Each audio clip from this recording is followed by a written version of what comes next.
what would be for you now your career high? Really easy for me, that would be the Europeans last summer with England, without doubt the best feeling I've been through. So I think it's given us and all of us really a bit of a taste of what a gold medal feels like. So that kind of is pushing us on, because if a European gold feels like that, I can't even begin to imagine what an Olympic gold would feel like. So yeah, Definitely, yeah, really good. And how about you? There's probably been a couple that stand out in my mind, similar to the same tournament, winning the bronze medal with Ireland in London for the first time in our history, which is fantastic. But also I think just for the first time in over 108 years, finding that we actually qualified for an Olympic Games. Yeah. Which is something I said I've always wanted to do with Ireland, was that we can click into the hockey side in Ireland. It's always a little personal profile, and always ask profile David Harte, career goals or aims, and I said definitely play a major tournament, qualify for Olympic Games, or simply be involved in a World Cup. So first one's already taken care of, so hopefully now the World Cup will follow. Do you have any particular routines or rituals before games that you like to follow, or are you pretty chilled out and you just approach games on how you're feeling, or is there something you'd always have to do in the build-up? Yeah, interesting question. People think have asked me that before, and I think as the years have gone on, something that has changed. I don't really have any particular rituals where I'm like left shoe on first, or right kicker on first or last. I like to just have a bit more relaxed kind of warm-up. I feel that the preparation towards going into a tournament, all your hard work is done there. So some people often ask me, am I actually playing before a game, because I wait quite long to get into the goal for the warm-up. I only take about 15 minutes or so to get into the goal for one before the game. That's just me, but I think maybe if you asked me 5 years ago, I would have been on the pitch for 30-40 minutes getting ready and feeling that I need to have all my ducks in a row to be ready for the game. And what's kind of changed that approach? Because that's very different to me. I'm one of those that gets in and feels like I need to get through a list of things before I get going. For me, I think just a few things: experience and age. I haven't gone through it quite a lot, and then after that you'd have to consider just the fact that when you start to know yourself and understand how you work as a goalkeeper, that's really important. If you start to realise or doubting why you do this or what am I doing, then probably might spend a bit longer on the pitch. But when I feel going into a tournament that I know that I'm prepared, then 15 minutes, let's get ready to go.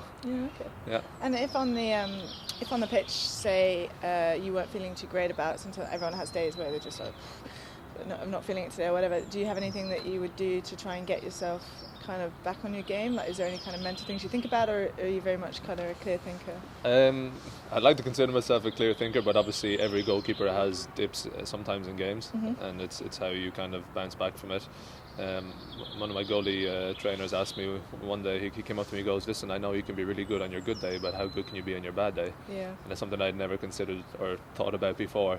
And it's something I do. I didn't even realise I was doing it, but I started doing it from a mental side of things, is that I constantly have water behind the goal for hydration purposes, of course. But if something's gone wrong on the pitch, I always feel that once I step over that line, take some water, and then come back again, I start over fresh. So that's something that works for me.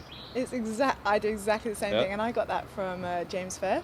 Okay, So I watched him when I was younger, obviously, watching him play, and I spoke to him about it. I asked him that exact same question quite a few years ago back, and because I was struggling, if I let a goal in, I was frustrated. I'd be like, I couldn't put it to bed and move on. So I needed a routine, and exactly that, always a water bottle behind the goal, go behind. And for me, it's more of not the stepping over the line, it's the chucking of the bottle back behind the goal, is me chucking away the mistake. Letting go all the bad stuff. And then when I walk back on. I thought I was unique, obviously, in that. No, so I said definitely not. I think the whole world's doing it.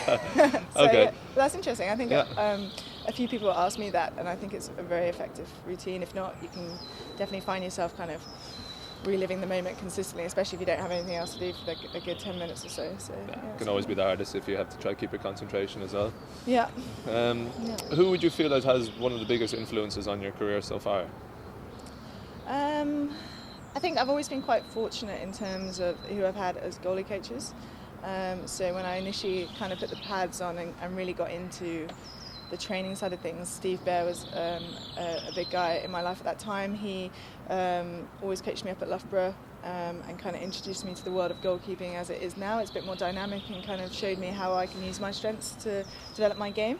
And then I've since gone on to have John Hurst, who's also a fantastic goalie coach. Of course, yeah, exactly. Bit of a legend in his day, and he's kind of taught me to kind of then rein it back a bit. And I used to be quite hectical. Still am quite hectical. Yeah. But I had to reel it back a bit, and he's kind of reminding me of the basics and ultimately just keeping the ball out the net and trying to avoid those second phases if possible. So the combination of the two has been quite nice throughout my career. But I have to say the guys, and it's a pretty standard answer from a lot of people, but it is very much the case, is my family. It's my parents have, I've had to really kind of convince them that this is what I've wanted to do, because it's not an easy thing for a parent to turn around to your kids and be like, it's okay, you can go and be a full-time hockey player, because that it's quite a rare position to be in, and luckily they've stuck by me from day one really, and thankfully it's all paid off so far, so yeah, really good. So obviously can't help but mention that you won quite a nice award last year. So I don't know where your trophy is. You should have brought it. But obviously, getting recognised as the world's best male goalkeeper is epic. And so, what would you say? Kind of, you've always been good. Everyone knows that. But what's kind of, would you say, if you could pick out one thing that's kind of really made you who you are today in terms of the way you keep or anything really? Difficult question, but there must be something that stands out and you think, actually, that's probably been the difference between where I am now and where I was a few years ago. Yeah, thanks for that, Maddie. Yeah, good one. I think for me, how I've always been as a goalkeeper is always wanting to, probably similar to many other goalkeepers like yourself as well in the world, you always want to be better and better, constantly improve. And I always kind of took myself outside my comfort zone. So I'd say choices for me to move away from family and friends when I finished university to come and play abroad, not knowing what to expect and thrown at the deep end, kind of stuck with me to go then to play internationally really helps a lot. And then things that stand out in my mind is obviously at times people are always suggesting, there's many world-class goalkeepers in the world.